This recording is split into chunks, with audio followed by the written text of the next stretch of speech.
Our first portrait will be that of Judge Rachel Pickering. And to introduce Judge Pickering, we're going to have Corey Call come down and address us. Corey?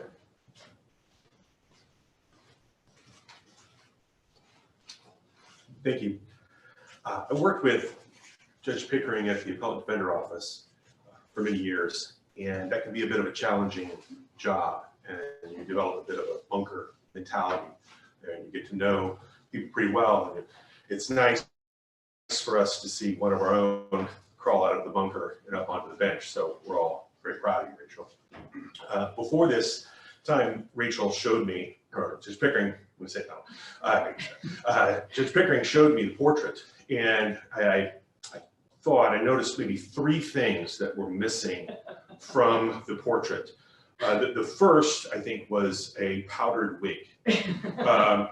Judge Pickering is a big fan of the British, proud American, born in Texas, after all, and we'll talk to you about St. Louis for as long as you're willing to listen to her talk about St. Louis. But she's a big fan of the British. And so I thought that maybe, I wondered whether she would want the powdered wig, because it's very British. At the same time, Rachel has very, very good hair. She has nice hair. And so you don't want to cover up the hair with a powdered wig. So but one thing that could be missing would be the powdered wig. The second thing would be her family. Rachel, when I worked with her, she worked long hours, and I'm sure that will continue on the bench. And you can't do that without a supportive family. And I know that she has that. She's talked to you about them more than she does about St. Louis. And so certainly her family belongs there. The third thing that struck me as odd was that she was by herself, which of course is normal for a judge's portrait. But if you see Judge Pickering out in the wild, she is always with somebody, always interacting with someone, or someone is always interacting with her.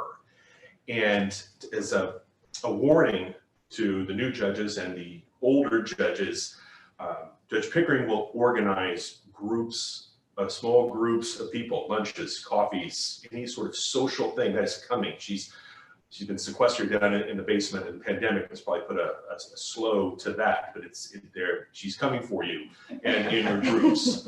So, but with those noted omissions, I give you Judge Rachel Pickering's portrait.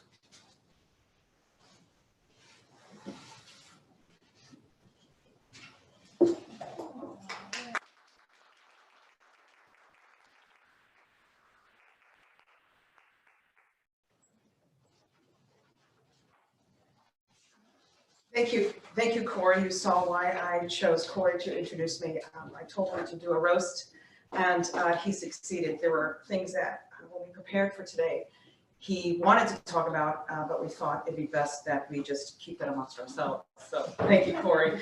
But the reason why I also chose Corey was because he taught me something very important at the Appellate Defender Office, which is you're only as good as your last case.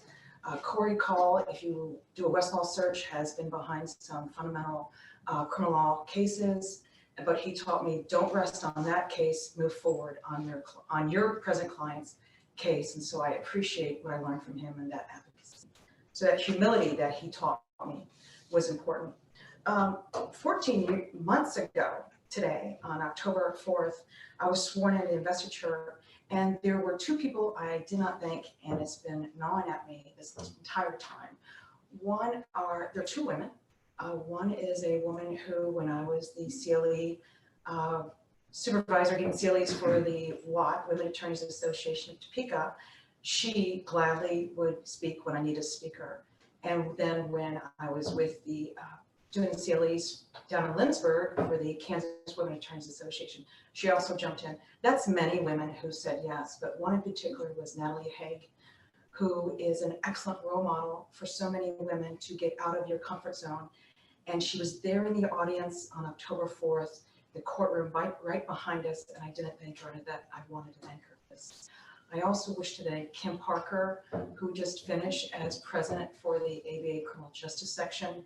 She was instrumental in getting me involved in the ABA task force for women in criminal justice, so thank you, Kim.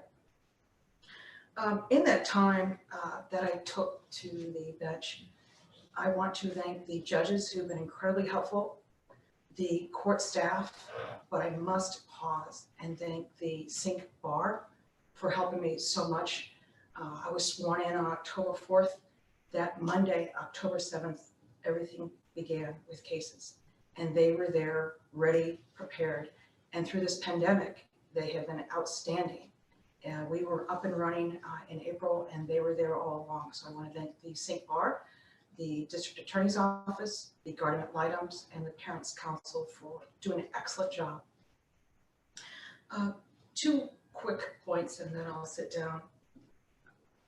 We've had some Shawnee County judges pass in this last year, and recently we lost Judge Mitchell. He was a phenomenal judge who worked in the juvenile and Sink Bar. He left an impression that still stands today, and so I just wanted to acknowledge his passing along with so many others. But his impact that he had in the juvenile and Sink Bar, I hope I can carry some of that forward as a judge in the Child Needed Care Division. And lastly, in the portrait you see, that's actually William Shakespeare, and it's a love of words and quotes.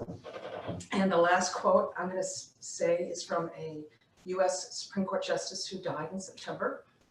And she said, "So often in life, things that you regard as an impediment turn out to be great, good fortune."